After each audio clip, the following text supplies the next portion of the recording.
David Lee, who published a passphrase to a very strongly encrypted document with the cables. That happened in February 2011, 6 months before Wikileaks published.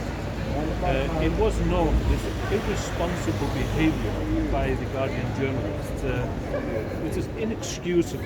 And actually, even if people read this book, it tells the story of how Julian was so reluctant to give them the password and the documents that he even gave the Guardian journalist only part of the password, but whispered the part that was missing in his ear, so it was never written down. And then go and actually publish it in a book is totally irresponsible. And that led to a chain of events that at the end of August it was known that the information was out, the cat was out of the bag. And actually, Wikileaks was not the first entity to publish these documents.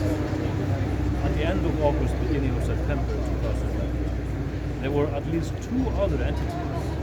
A website, American-based, called Kristinn, and another website who actually published these cables. So what Wikileaks did after that material was basically to republish those already published documents. So this basically sweeps the rug from under the feet of the prosecutor who are trying to establish that there was a total irresponsibility on the behalf of Wikileaks. So this is a very important element in the defense to establish this. There's been a lot of talk also about those who are supposed to be put in harm's way. And it's mentioned that those are names who have in brackets a label called strictly protect. And the prosecution is trying to establish that this means that these are individuals that could basically be killed if the names are exposed. That is absolute rubbish. This is not even an official classification. And if you actually just go on and look through these documents, strictly protect means the Americans have an interest in not revealing who their sources are. We are talking about here even MPs in Western countries, Labour Party, and individuals in Sweden, in the UK, in Australia, in my home country Iceland, in many countries, where individuals were giving information to American embassy staff. That's important to keep in mind as well. Often it was newsworthy that people possibly working for their own government were passing information to the Americans. There's a different word for those individuals, but it's newsworthy to point out that some people were playing that game.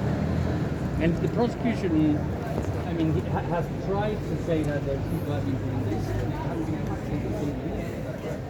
Not a single incident has emerged to be pointed out.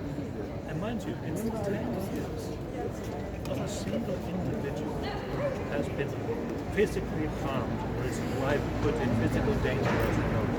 And that has not been established in this group or anyone. No harm. And the way that facts, undisputable facts, against all the harm that has been exposed by the Wikileaks document, weigh that together. And if you do that, the entire arguments by the prosecution falls flat in its face. Thank you.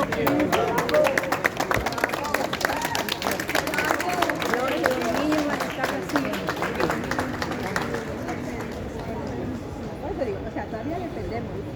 Y todavía es él el que decide cuáles son los asambleístas.